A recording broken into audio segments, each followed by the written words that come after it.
What if the biggest international embarrassment the Sussexes have ever faced wasn't a scandal they created, but a country's quiet decision to shut its doors before they even arrived? What if the story you're about to hear is not just another headline, not just another royal feud, but a warning so sharp, so precise, that even insiders are whispering that Harry and Meghan may have crossed an invisible line they can't step back over? And here's the bigger question, the one nobody dares to ask out loud. What happens when a prince tries to enter a country that no longer believes he deserves special treatment? Because that, right there, is the storm Australia is standing in the center of tonight. A storm fueled by politics, reputation, immigration law, public rage, and the lingering question of whether the world's most controversial royal couple have finally pushed one Commonwealth nation too far. Before we continue, please hit the like button, subscribe to the channel, and turn on the notification bell for updates. Now pause for a second and picture this. A flight touching down in Sydney. Hundreds of reporters waiting. Cameras flashing. Security teams rushing. But instead of the usual glamorous royal arrival we've seen over the years, imagine something different, something unprecedented. Federal officers stepping forward. Tight faces. Harsh lights. A stunned Prince Harry. A silent Meghan Markle. And a phrase that would echo across the world. You cannot enter. Sounds dramatic, right? Sounds like the opening scene to a political thriller. But here's the uncomfortable truth. We are closer to that scenario than anyone realizes. Closer than even the Sussexes themselves seem willing to acknowledge. And the deeper you dive into the details, the policies, the political climate, and the behind-the-scenes tensions, the more you realize that what's happening in Australia isn't a rumor, or a mistake, or a misunderstanding. It's a message. A deliberate, calculated message aimed at two people who once expected applause the moment they stepped off a plane. But why now? Why Australia? Why this level of pushback? Why would a country that once embraced royal tours suddenly turn cold? And not just cold, icy. The kind of cold that comes from political pressure, public exhaustion, and a government quietly preparing for the fallout if Harry and Meghan's planned 2025 visit becomes reality. Think about the timing. The monarchy is shifting. Commonwealth nations are questioning their place in the modern era. Australia is having loud conversations about identity, independence, cost of living crises, and political priorities. And in the middle of all of that, here come Harry and Meghan. Two figures whose presence sparks controversy in almost every corner of the world they step into. Two figures who divide opinions faster than any political leader. Two figures who no longer represent the monarchy, yet still carry its shadow everywhere they go.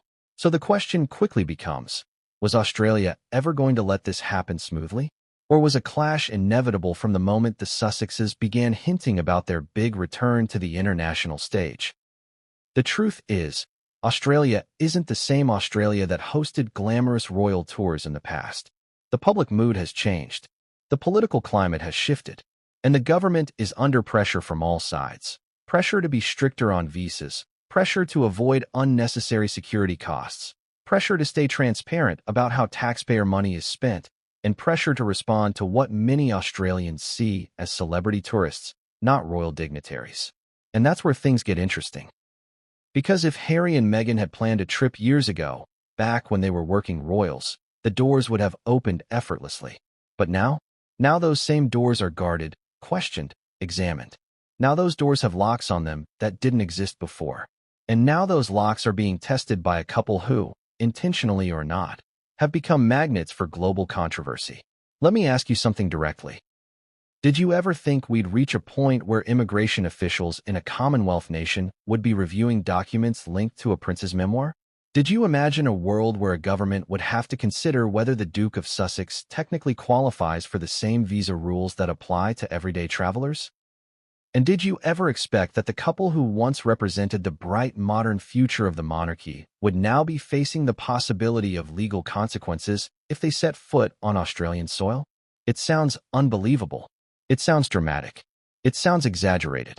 But as you'll hear throughout this story, the evidence isn't just coming from tabloids or Twitter threads. It's coming from lawmakers, policy analysts, immigration experts, political commentators. And if even half of what they're discussing is accurate, we are watching a geopolitical situation unfold in real time. one that the Sussexes likely did not anticipate when they floated the idea of visiting Australia next year. Because here's the contradiction at the heart of this entire saga. Harry and Meghan want a positive global spotlight. Australia wants stability, transparency, and political control. Harry and Meghan want to rehabilitate their public image on the world stage. Australia wants to avoid becoming the backdrop to another royal drama. Harry and Meghan want to appear welcomed. Australia doesn't want to appear accommodating. And when you combine those conflicting desires with a volatile political climate, the outcome becomes almost inevitable. A clash, a warning, a boundary being drawn, not with a dramatic speech, not with a public statement, but through quiet diplomatic channels, internal memos, and coded language that sends a very clear message. Proceed with caution. But this isn't just about policy. This isn't just about visas. This isn't just about public opinion. There are deeper layers, emotional ones, shaping this moment. Australians remember how past royal visits have played out, how expensive they were, how chaotic the crowds got, and how the political class reacted. They also remember the Sussexes controversies, the interviews, the allegations, the media storms, the endless headlines. Inside Australia, those stories left scars. They shaped opinions. They hardened attitudes. And now, as whispers of a 2025 tour spread, those attitudes are resurfacing with force. Many Australians feel Meghan Markle represents drama they don't want imported. Many feel Prince Harry has changed in ways that make him unrecognizable from the young royal they once admired. And whether fair or not, those perceptions are influencing lawmakers. Still, there's another emotion bubbling under the surface. Irritation. The feeling that Australia is being treated as a PR stop, a global stage backdrop for the Sussex brand. And governments hate that. They don't want to be used as props. They don't want to risk embarrassment. They don't want controversy walking through customs with camera flashes following behind. So when the first whispers of they're planning to come next year started circulating behind closed doors, officials didn't react with excitement. They reacted with calculation. They reacted with caution. They reacted with an awareness that this could become a diplomatic and political headache, fast. And that leads us to the moment everything shifted. The moment analysts began asking, what happens if Harry's past admissions trigger automatic visa scrutiny?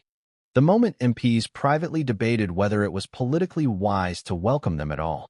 The moment the immigration department began reviewing protocols. The moment the media sensed something was brewing. A moment that marks the transition from rumor to tension. From tension to preparation. From preparation to warning. Because yes, a warning was sent. Not the kind you see announced at a podium. Not the kind splashed across the front pages. Not the kind shouted across social media by government officials. No, this warning was subtle, elegant, bureaucratic, but unmistakably firm. And the people who saw it knew exactly what it meant. Harry and Meghan were not being embraced. They were being evaluated. They were being assessed. They were being quietly told, do not assume you will be welcomed. And that brings us to the real twist, the most unexpected part of this entire story. The one thing the Sussexes did not see coming. The part that changes the tone from possible complication to serious international issue. Because while the public heard whispers, and the media saw hints, behind the scenes, Australia took a step that shocked even those familiar with tough immigration systems. A step that raised eyebrows.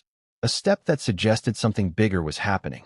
A step that signaled a line had been crossed, or was about to be. And that step? That's where this story turns from controversial to dangerous. Because what Australia did next wasn't a suggestion, or a hesitation, or a polite diplomatic gesture. It was a warning. A real one. A firm one.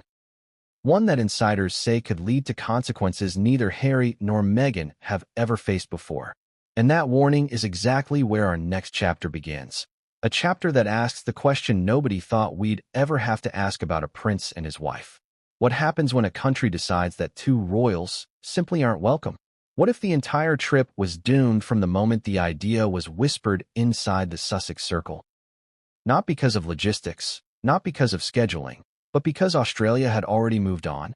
What if the plan Harry and Meghan were quietly building wasn't a triumphant return to a Commonwealth nation, but a miscalculation so massive that insiders were stunned the couple didn't see the backlash coming? Because that's where this story begins. with a plan nobody in Australia asked for, nobody in government supported, and nobody in the public seemed remotely excited about. And yet, somehow, the Sussex team pushed forward, convinced that a 2025 Australian visit would be the perfect global reboot. But was it confidence? Or was it desperation disguised as optimism? That's the question we need to start with, because every thread of this saga leads back to one truth. Harry and Meghan believed Australia needed them, when in reality, Australia was preparing to make it clear they weren't wanted. Now imagine this behind closed doors. A meeting room. A polished wooden table. Advisors leaning in. Meghan talking about global impact. Harry emphasizing connection with Commonwealth youth. A team nodding, strategizing, preparing a pitch they believed would be welcomed with open arms. But here's the contradiction. While the Sussexes were crafting this vision, Australian insiders were having a very different conversation. Instead of preparing for a royal-like visit, they were quietly questioning whether the couple should be allowed to enter at all. Let that sink in. Two completely separate realities unfolding at the same time. On one side, excitement, ambition, PR optimism.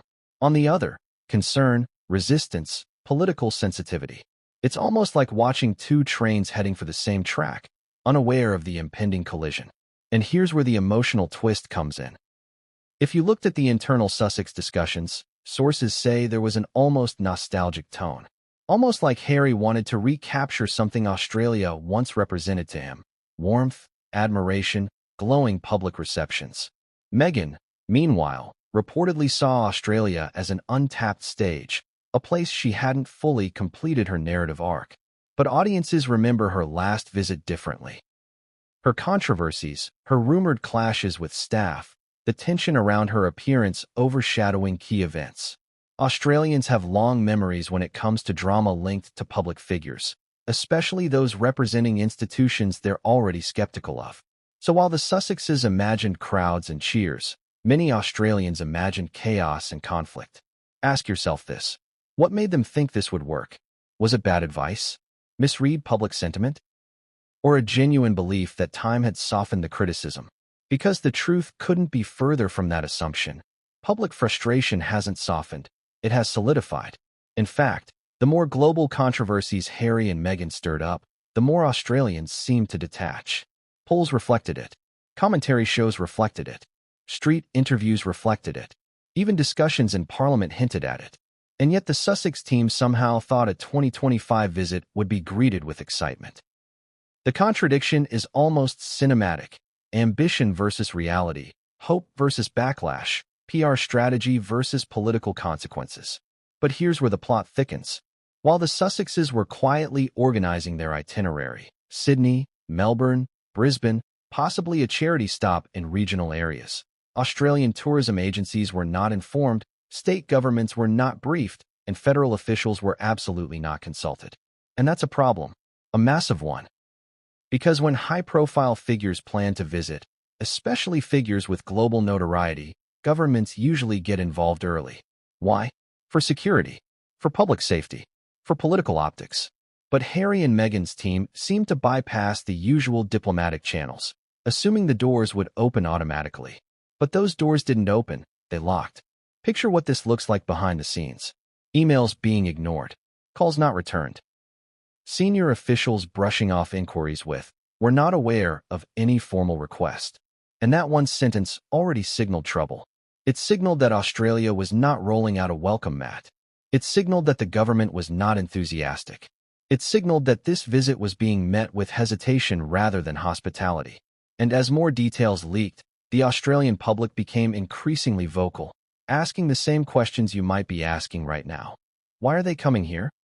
Who's paying for this? What will this cost in security? What controversies will follow them? And the loudest question of all, do we even want them here? But there's another layer, a political one. Australia is in the middle of long-running debates about the monarchy. The question of becoming a republic resurfaces every election cycle. Politicians are sensitive to anything that appears to glorify or reinforce royal influence.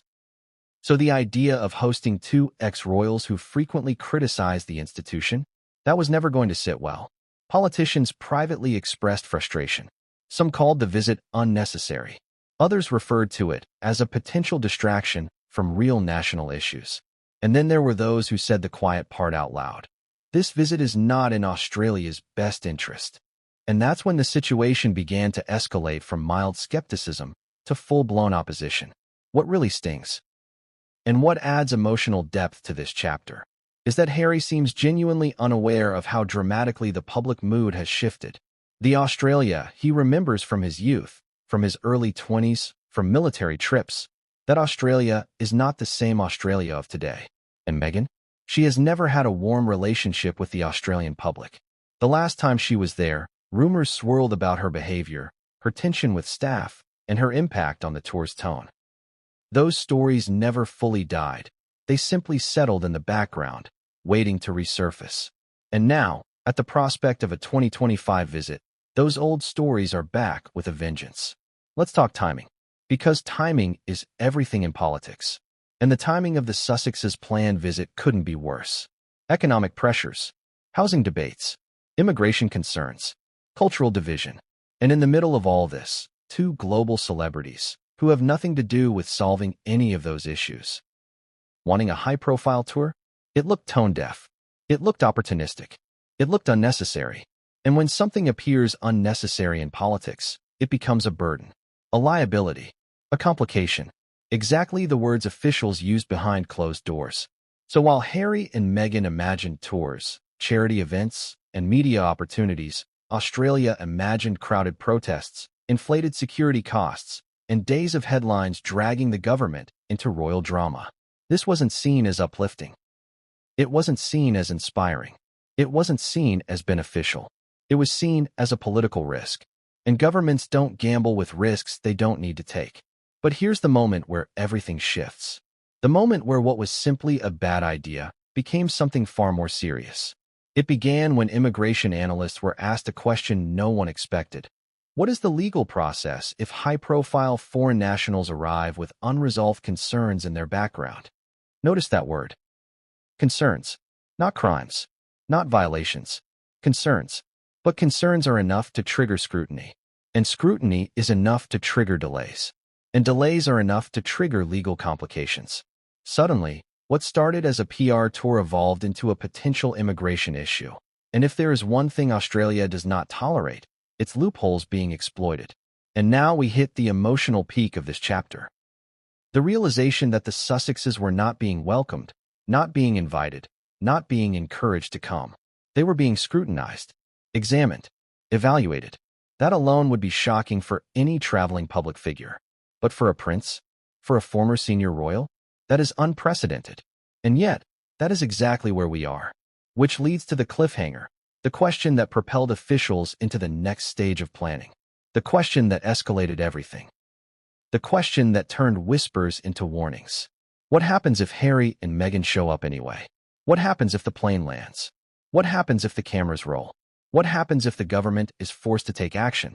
Because officials weren't just preparing for a visit. They were preparing for consequences. And the moment they began preparing for consequences, everything changed. What happened next would be far more shocking and far more aggressive than anything the Sussexes ever anticipated. What if one political shift, just one, is all it takes to turn a royal visit into an international flashpoint?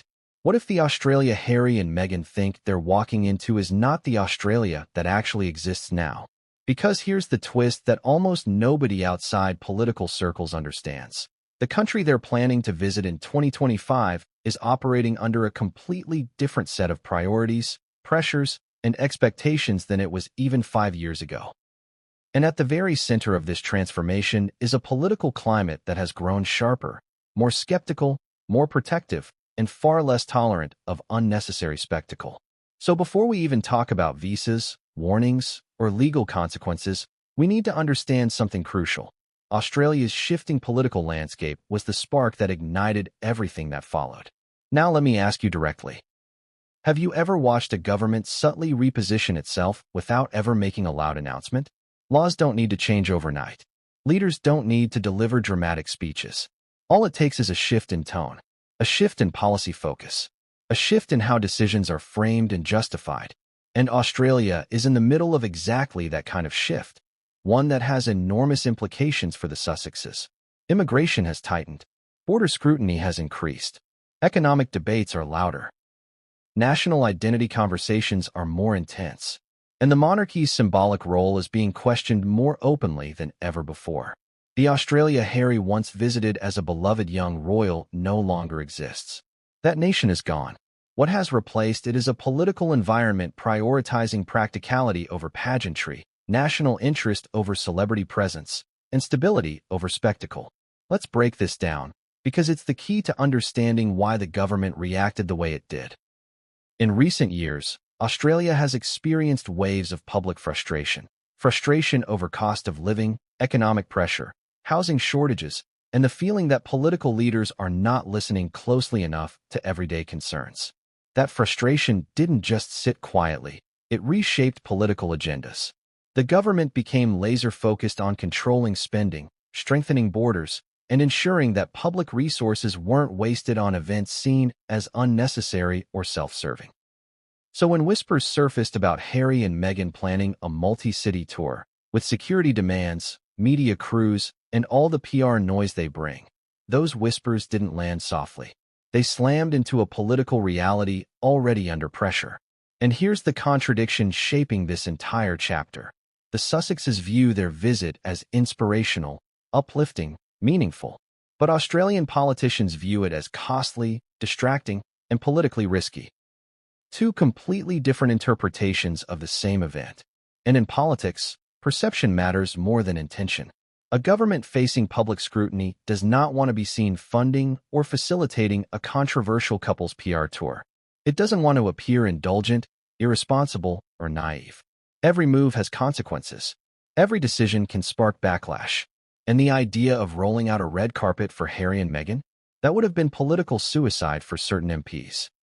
Now add another layer, one that's far more emotional and symbolic. Australia has been grappling with its identity as a modern nation. The Republican debate is not theoretical anymore. It's active, present, and gaining traction.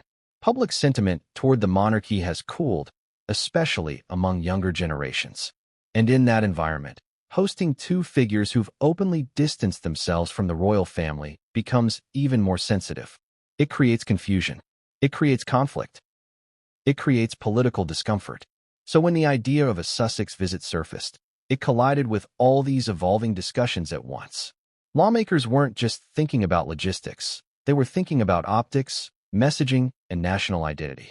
And the conclusion many quietly reached? This is not the moment for Harry and Meghan. Let's take this deeper, because the political climate isn't just about ideology, it's about priorities. National crises, government commitments, legislative battles, economic pressures. Do you know what officials don't want during those times? A global media circus dragging the country into a conversation that distracts from real issues.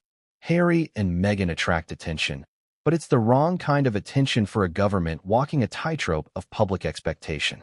Their presence would overshadow policy work, overshadow parliamentary debates, overshadow national conversations. And no government wants its agenda derailed by controversy that doesn't belong to them. Now think about this from the perspective of a minister sitting in Parliament. You're dealing with rising rent prices. You're dealing with climate debates. You're dealing with financial pressure. Suddenly, you're asked to comment on Prince Harry possibly facing visa scrutiny. You're asked whether taxpayers will fund security for Meghan Markle. You're asked how the government will justify hosting two celebrities who haven't lived in the Commonwealth for years and whose public image divides audiences worldwide. It becomes a nightmare scenario, a distraction, an unnecessary political minefield. And ministers hate minefields. The tension becomes even clearer when you look at Australia's relationship with the monarchy today. It's practical, reserved, distant. Australians appreciate history, but they do not worship royal tradition. They do not react with awe at royal names. And they have absolutely no tolerance for being told which public figures they should admire.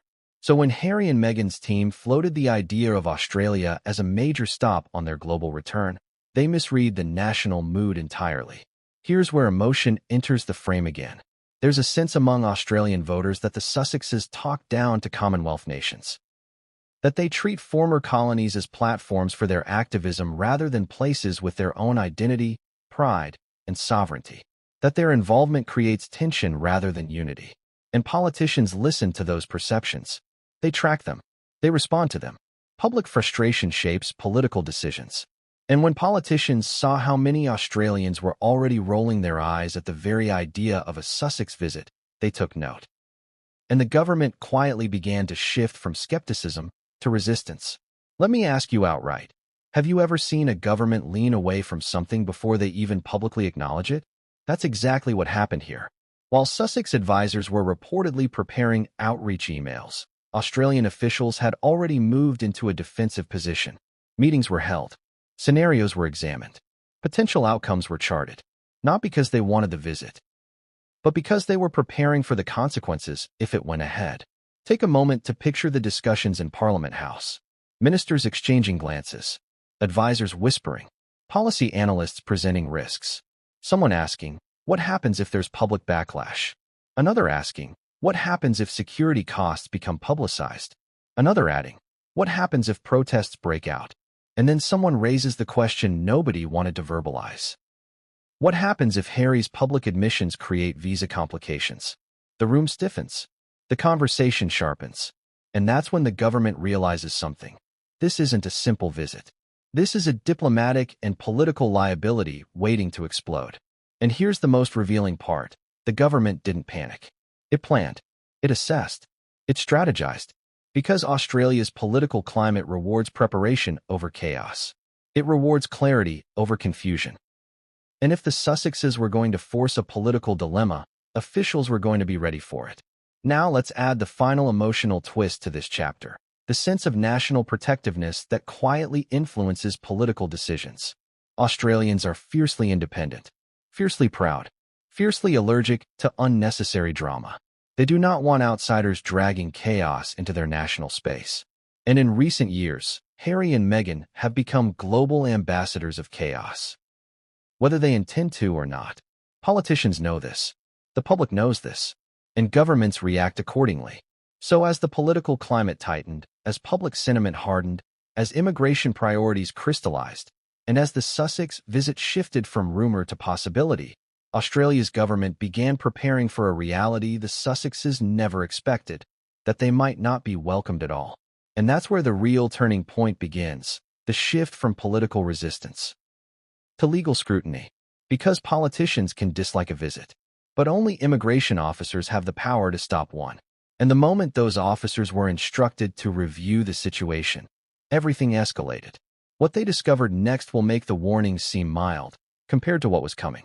What if everything that came next, every warning, every political whisper, every quiet internal memo, all hinged on a single overlooked detail buried deep inside Australia's immigration system? What if the real danger Harry and Meghan face isn't public backlash, political tension, or media pressure, but a simple, technical requirement that doesn't care about fame, status, or royal history? Because here's the truth almost no one talks about. Visas are not about emotion. Visas are not about celebrity. Visas are not about who you once were. They are about rules. Strict ones. Unforgiving ones.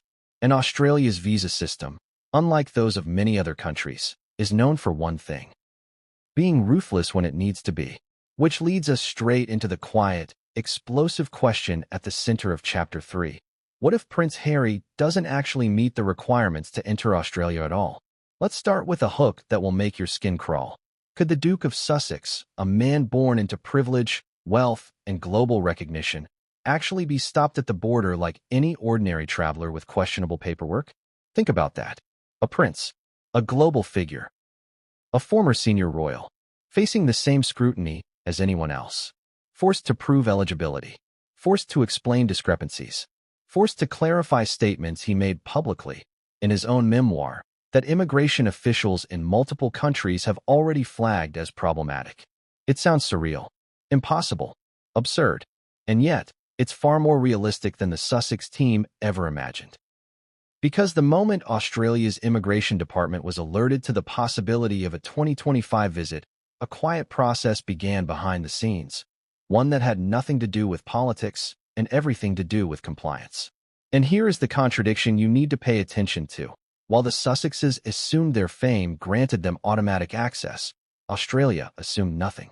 Immigration systems don't grant grace. They don't give passes. They don't compromise because someone has been on magazine covers or Netflix specials. They follow protocol. And Harry's own admissions, his own words, triggered one of those protocols.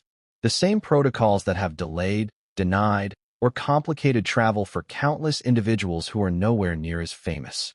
So yes, a prince can be questioned. A prince can be delayed. And a prince can even be refused entry if his circumstances match the criteria that trigger visa review. But before we talk about those criteria, let me ask you a direct question. Do you think Harry and Meghan fully considered the immigration consequences of publishing the claims they made over the past few years? Did they imagine that an interview there, a confession here, or a dramatic excerpt in a memoir could impact their ability to enter certain countries?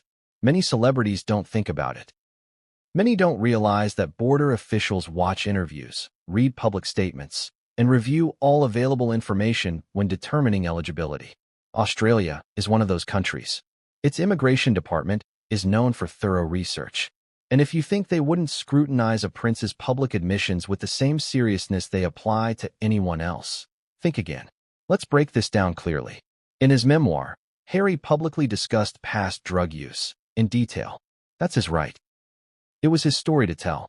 But immigration departments around the world, including Australia's, treat those admissions as potential red flags. Not automatically, not as a guarantee of consequences, but as something that requires review. And review is where trouble begins. Because once officials are required to examine the case, they can't ignore what they find. They cannot simply wave someone through. They must determine whether the admission qualifies as a concern under the Migration Act. And here's where the stakes rise sharply, because Australia takes these matters extremely seriously. Now imagine the internal meetings that took place the moment Harry and Meghan's visit became a real possibility. Immigration officials gathered. Legal advisors reviewed policy. Someone in the room pulled up Harry's memoir excerpts. Another pulled up interviews. Another cross-checked them with entry and character requirements. You can almost picture the moment the room went still. The moment someone realized that the Duke of Sussex, one of the most famous men in the world, might technically fall under a category that requires additional scrutiny.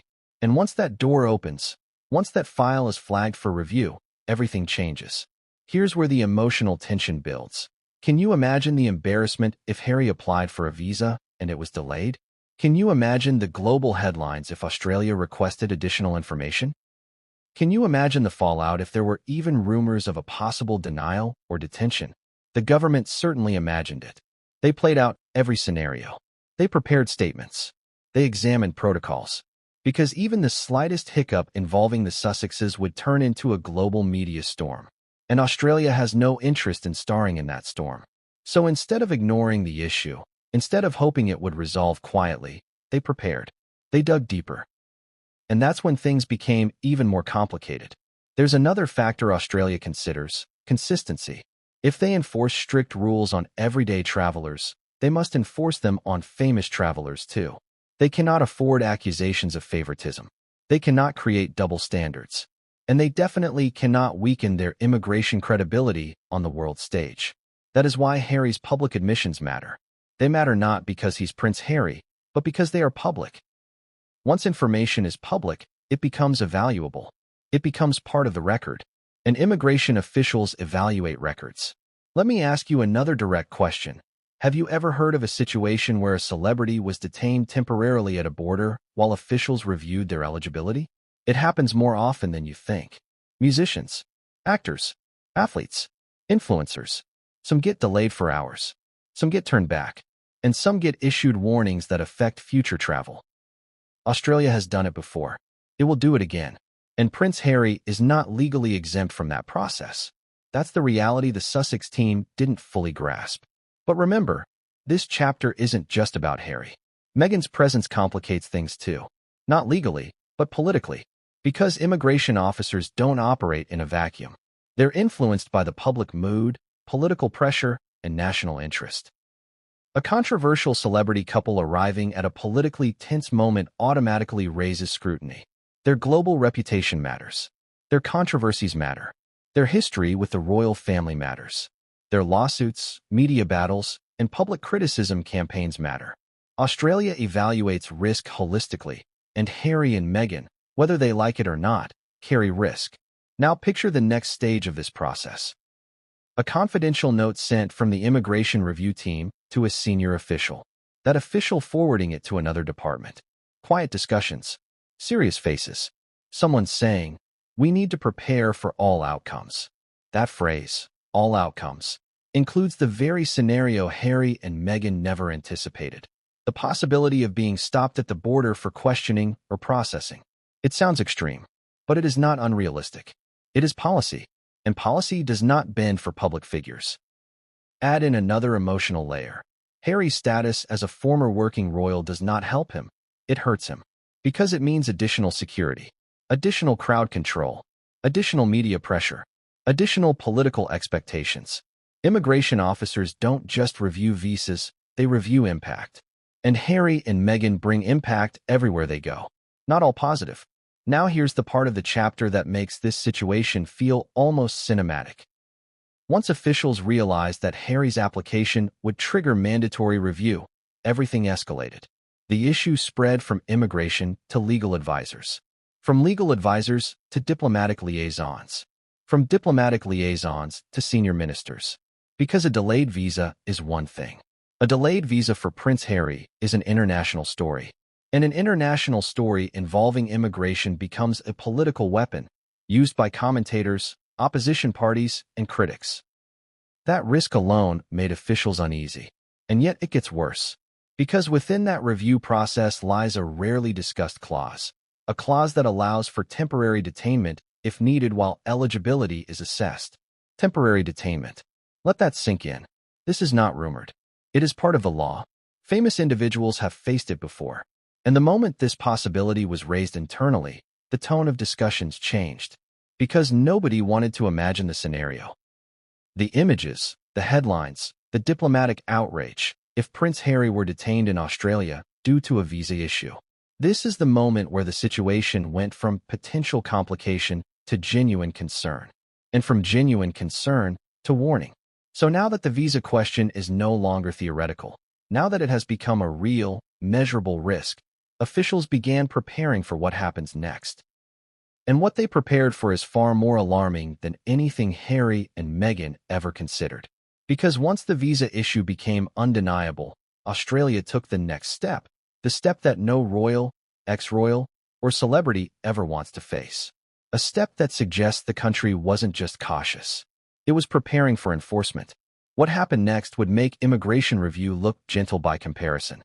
What if Prince Harry's own words, the very words he published to tell his truth, ended up becoming the single greatest threat to his freedom of movement? What if the biggest danger he faces in Australia isn't political anger or public backlash, but a legal landmine he accidentally stepped on years ago without realizing it? Because here's the twist almost nobody outside legal circles fully understands. When a public figure openly discusses certain past behaviors, those statements don't disappear. They don't fade away. They don't get forgiven. They get recorded. They get cataloged. They get analyzed. And for immigration departments, they become evidence. Evidence that cannot be ignored. Evidence that triggers obligations. Evidence that demands review. Which brings us straight to the heart of Chapter 4. The legal landmine Prince Harry never intended to create, but now finds himself standing directly on top of. Let's open with a question that should unsettle anyone following this story. What happens when a prince's memoir doesn't just shock families, journalists, and readers, but activates international laws? What happens when a confession meant to generate sympathy instead generates legal exposure? What happens when a royal, who once stood above the rules, suddenly finds himself bound by them more tightly than the average traveler? That's where the tension begins, with the realization that Harry's own admissions in Spare didn't just spark headlines. They sparked consequences. And here's the contradiction at the center of this chapter. Harry spoke openly, emotionally, believing transparency would liberate him. The world applauded his honesty. The media reported every detail. But immigration officers? They didn't view it as a human moment. They viewed it as a disclosure. And disclosures have legal implications. When you admit to certain behaviors publicly, especially in writing, immigration departments cannot pretend they didn't hear it. They cannot skip the relevant clauses. They cannot give royal exemptions. They must apply the law as written. And Australia's Migration Act is one of the most strictly interpreted in the world. So let's ask a question that has caused sleepless nights within multiple Commonwealth legal circles. Could Prince Harry technically fall under Australia's character test, the same test applied to all applicants regardless of fame?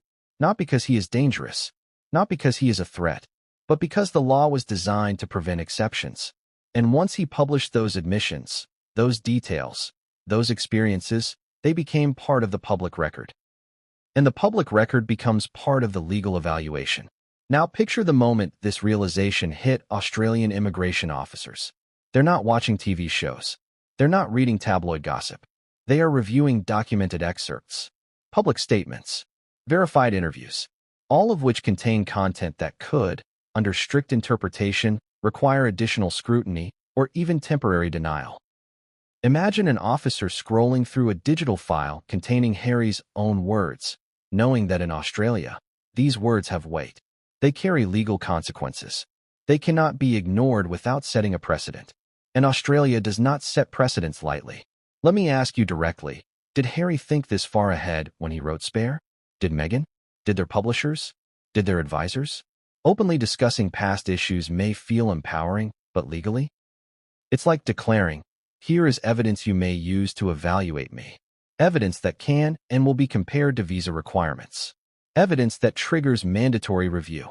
And here's where the story takes a darker turn. Not malicious, not personal, simply procedural. Because when the review process began, officials were not asking, do we like Harry? They were asking, does he meet the criteria? And sometimes, those criteria are shockingly black and white. Australia's laws don't bend for pop stars. They don't bend for athletes. They don't bend for billionaires. And they certainly don't bend for royals. Think of the immigration system like a massive gear mechanism, slow, heavy, unyielding. Once a case gets caught in the gears, it cannot slip out easily. Harry's case entered those gears the moment his admissions became relevant to entry requirements. And from there, the process began turning steadily, relentlessly. Officials reviewing, lawyers advising, ministers being informed, all based on protocol, not personal opinion. Here's something most people don't realize. Celebrities are often warned privately about potential issues before they travel. Quiet emails, discreet advisories, a gentle heads up that certain public statements may cause delays at the border. And in Harry's case, yes, that whisper happened. Not loud, not public, but quietly, inside the system. The professional courtesy warning a country gives before things escalate unnecessarily. But here's the problem. Warnings don't erase issues. They simply alert you to them. And if Harry and Meghan chose to proceed with their visit anyway, the system doesn't stop. It doesn't freeze. It doesn't say, oh, well, they were warned, so now we'll drop it. No, it keeps moving. And that movement leads directly into legal scrutiny, something no part of the Sussex team seems prepared for. Let's talk about the character test in more depth. It's not always about criminal records. It's not always about violence or risk.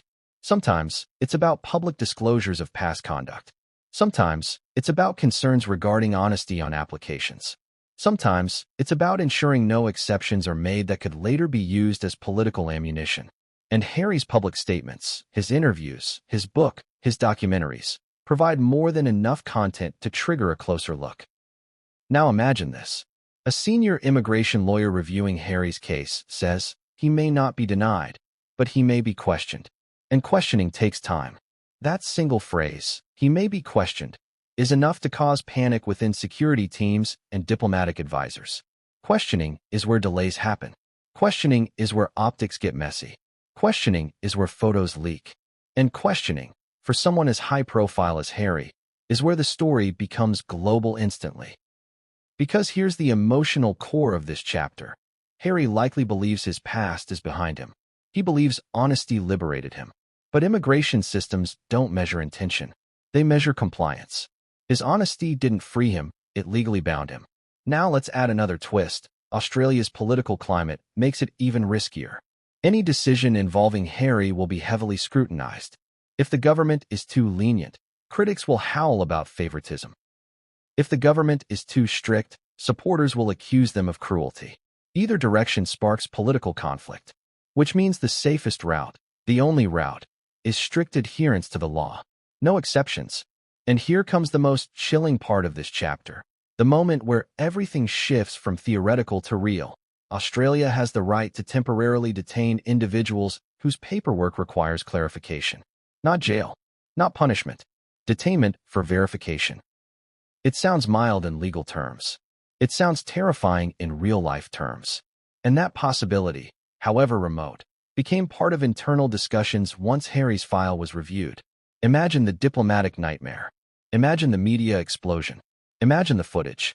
And imagine Harry's reaction. All of this led Australian officials to the same conclusion. The Sussexes' visit was not a simple PR event.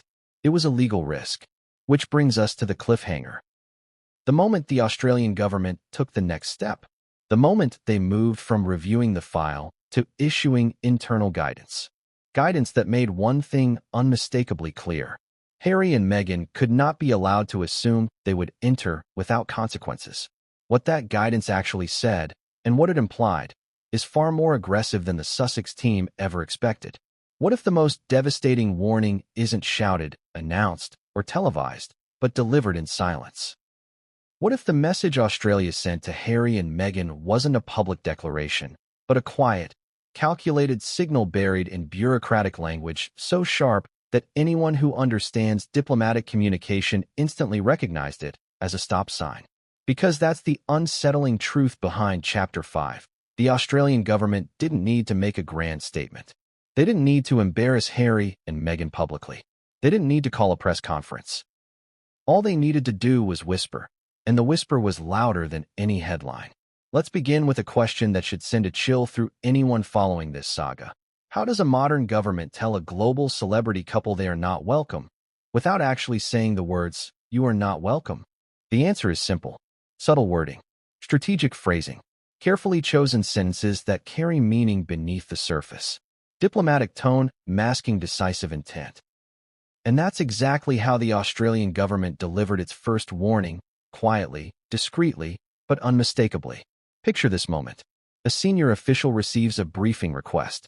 Attached documents reference upcoming high-profile travel interest and possible public order considerations. No names. Not yet. Just the tone. That careful, heavy tone bureaucrats use when a situation could become politically explosive. Eventually, the details emerge. The individuals in question are Prince Harry and Meghan Markle. But there's no excitement, no anticipation, no ceremonial planning. Instead, there's discomfort, hesitation, concern, and the first draft of a response that will never be published, never spoken out loud, but exists quietly within government channels, begins to take shape. Let me ask you this directly.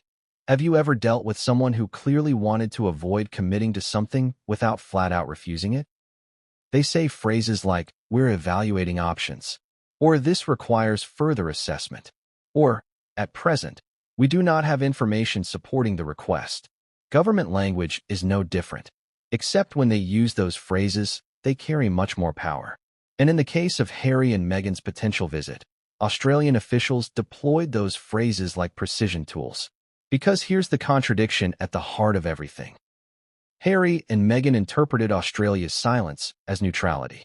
But the silence wasn't neutral, it was strategic. It was a shield. It was a gate. And behind that silence, a message was forming. Let's break down the actual signals, because this is where the story turns from dramatic to shocking. Signal number 1. Officials emphasized that no formal arrangements have been made. Translation: We have not invited you. Signal number 2. Government representatives noted that any visit would require careful consideration given current national priorities. Translation: You are not a priority. Signal number 3. Immigration advisors stressed that eligibility considerations may require review prior to granting entry. Translation: You might not qualify. Signal number 4. A confidential memo circulated stating that additional scrutiny may be required should travel proceed. Translation: Expect complications. Signal number 5. Security analysts warned that public reaction must be assessed before confirming any engagements. Translation: your visit could create backlash. And when you combine all those signals together, you get the quiet, devastating sentence that insiders understood instantly. Do not come. No, the government didn't write those exact words. They didn't need to. For those who understand bureaucratic language, those signals scream it. Now imagine how the Sussex team reacted when they heard whispers of this. Confusion first, then disbelief, then irritation. Because they are used to being criticized, they are used to backlash. But being quietly warned off by an entire Commonwealth country? That's new. That's different. That hits their pride, their image, their sense of global influence. But instead of backing off, insiders say the Sussex circle kept pushing, believing that the Australian government simply needed more time to adjust. But this wasn't about timing. It wasn't about adjusting. It was about boundaries. And here's where the emotional stakes rise. Australia felt the need to protect itself from becoming the center of another Sussex media storm. The government didn't want to risk protests, didn't want to risk political weaponization, didn't want to risk headlines overshadowing national issues. And they certainly didn't want to risk a diplomatic crisis if immigration complications turned into something more serious.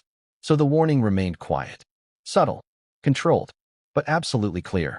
Now imagine this behind closed doors. Officials reviewing hypothetical scenarios if the Sussex visit proceeds. Security chiefs discussing potential protest sites. Media strategists analyzing likely headlines. Immigration heads evaluating how to preempt questions about Harry's application. They are preparing for impact, not preparing for a welcome. But here's the most revealing part. The phrase that sent chills through every office involved in the review process. He does not automatically qualify. Not he might qualify. Not he probably qualifies. He does not automatically qualify. Those words were designed to land like a weight, and they did.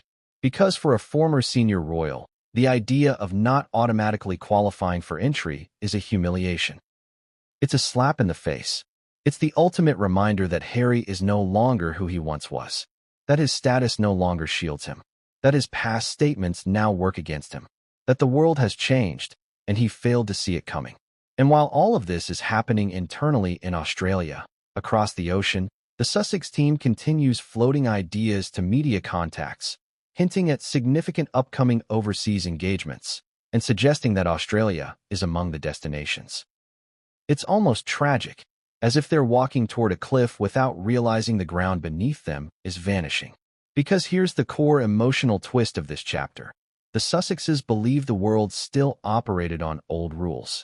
Australia was showing them that the new world is different, stricter, less forgiving, less enchanted by royal glamour, less willing to accommodate celebrity politics, and far more willing to draw lines, quietly but firmly. So the warning was sent. The warning was received, and the warning was ignored. Which brings us to the next stage, the moment when Australia's internal hesitation hardened into something firmer. Not just a warning, not just a signal, but a structural response. A coordinated internal stance that transformed a quiet caution into a controlled containment strategy. A strategy built not on symbolism, but on security. Because the moment Australia realized the Sussexes were determined to come anyway, everything escalated. And what officials prepared next wasn't diplomatic. It was protective. What they uncovered, and what they feared, is far more serious than the subtle warnings so far. What if the biggest threat Harry and Meghan face in Australia has nothing to do with politics, and everything to do with safety? Not their safety, Australia's. Because here's the uncomfortable truth at the center of Chapter 6. The moment officials realized the Sussexes were still planning a visit, the question shifted from should they come, to can the country handle what happens if they do? And that question opened a door no one wanted opened. A door into security briefings, intelligence assessments, and internal reports that painted a far more dangerous picture than anyone expected. A picture showing that the Sussexes aren't just controversial visitors, they're potential security risks. Let's start with a question that flips the entire narrative on its head. What if Australia isn't worried about protecting Harry and Meghan from threats, but worried about threats created because of them? Think about that. Royal visits usually trigger excitement, goodwill, community spirit. But Harry and Meghan? Their presence ignites division, sparks protests, attracts intense media mobs. And in today's Australia, a country grappling with rising political polarization, anti-monarchy sentiment, and economic frustration, the last thing the government wants is a spark. Now picture this. A confidential meeting room. Thick walls. Frosted windows. Security chiefs sitting at a long table. Laptops open. Charts displayed. A digital screen showing projected crowd density models, not for fans, but for protesters. Another showing online chatter. Another showing resource allocation for the Australian Federal Police. And on the wall, the header of the briefing document. High-profile visit. Potential risk scenarios. No names listed. Not yet. But everyone knows who it refers to. And the tone in the room isn't excitement. It isn't routine planning. It's tension. Because here's the contradiction fueling this chapter. Harry and Meghan see their visit as inspirational. Security officials see it as destabilizing. Let me ask you directly. Have you ever seen public opinion so divided that the arrival of two people could create protests in multiple cities? That's exactly what intelligence analysts found when they began monitoring online platforms. Not admiration, not excitement, tension, hostility. Hundreds of posts from people preparing counter-protests, organizing gatherings, sharing criticisms, some angry at the monarchy, some angry at the Sussexes, some angry at the idea of taxpayer-funded security, some angry at the media attention, and security officials saw it all. Because Australia's public mood is different now, and the Sussexes, whether intentionally or not, represent a flashpoint. Now imagine the next step. Security experts begin analyzing locations. Sydney Opera House, high exposure. Federation Square, risky. Bondi Beach, impossible. Parliament House, politically explosive. Even neutral community events become volatile due to the couple's polarizing reputation. Every location carries risk. Every moment becomes an opportunity for disruption. And remember, the Sussexes aren't working royals. They have no automatic protection, no predefined security protocols. Everything would need to be built from scratch. That means cost, massive cost, and that's where the emotional tension enters. Taxpayers do not want to pay for Harry and Meghan's protection. They won't accept it. They won't tolerate it. And they will make noise about it. Loudly, publicly, politically. The government knows this. Ministers know this. Security chiefs know this. And this is why the security assessment turned from routine to alarming. Because the numbers were staggering. Crowd control would require 3 times the standard personnel. Motorcades would require full street shutdowns. Drone protection would require federal coordination. Emergency response units would be needed on standby. Threat monitoring would spike for weeks. And that's before we even factor in countergroups. Anti-monarchy activists, anti-Sussex activists, and extremist individuals who view any royal or ex-royal presence as an opportunity. Then comes the most shocking element of the security review, Prince Harry himself. Harry, despite his title, is not entering Australia as a representative of the crown. That puts him in a strange category, high-profile enough to attract threats, but not official enough to receive government-funded security. Which means the Sussexes would need to fund their own protection, but even private teams require federal cooperation. Private teams cannot override police. They cannot seal roads. They cannot access restricted zones. They cannot intercept threats on Australian soil. So here's the devastating reality. The Sussexes cannot receive full protection unless the government steps in, and the government is refusing to step in. Not out of hostility, out of necessity. Because the risk assessments didn't end with crowd behavior. They went deeper. This is where intelligence agencies come in. Australia's intelligence community flagged several concerns. Emerging extremist chatter linked to royal family divisions. Online threats against Meghan Markle from politically radical figures. Hostility toward Prince Harry for past military disclosures. Potential targeting due to their public criticism of institutions. Foreign interest groups monitoring their movements. Suddenly, this wasn't just a celebrity visit. It was a national security complication with international layers. Imagine the moment this realization landed on the desk of a senior security official. A heavy breath, a slow exhale, a clear conclusion. This visit is not feasible without major risk. Let's add emotional depth here, Because this is where the story becomes genuinely unsettling. Harry is a veteran. He has faced real danger. But this is different. In wartime, he expected it, prepared for it, trained for it. In Australia, he assumes peace. He assumes control. He assumes familiarity. But officials see danger in places he doesn't. Danger from groups he's never heard of. Danger from people who view him as a symbol, not a person. And that's the critical point. Harry and Meghan have become symbols. Symbols attract risk. Now imagine Meghan's position in all of this. Her public image has polarized audiences globally. Some support her. Some criticize her. Some feel threatened by her. Some irrationally hate her. Those emotions turn into online posts. Online posts turn into real threats. And real threats turn into security nightmares. The intelligence reports were clear. Meghan's presence activates high alert levels. Here's where the contradiction becomes painful. The Sussexes believe they inspire. Intelligence agencies believe they provoke. And security chiefs aren't guessing. They're basing their conclusions on data, trend maps, past international incidents, rising tension in online extremist communities. Every indicator points in the same direction. The Sussex visit would be one of the most volatile, high-profile arrivals of the decade. So what does a government do when risks outweigh benefits? They send signals. Quiet ones, clear ones, firm ones. Which leads us to the most important moment in this chapter, the internal decision point. The moment senior officials agreed that Australia could not, under any circumstances, proceed with a Sussex visit under normal conditions. But they didn't announce it. They didn't broadcast it. They didn't issue public bans. Instead, they prepared a contingency, a subtle mechanism to prevent the visit from happening naturally, to discourage, to delay, to complicate, to make entry impractical, to create conditions where the Sussexes themselves would back out. A strategy built not on confrontation, but on controlled resistance. And this strategy led to the next, even more shocking conclusion. Harry and Meghan were not just unwelcome visitors. They were officially classified as potential security pressure points. A phrase that carries weight inside government halls. A phrase that creates protocol. A phrase that leads directly to something even more severe. Something the Sussexes absolutely did not anticipate.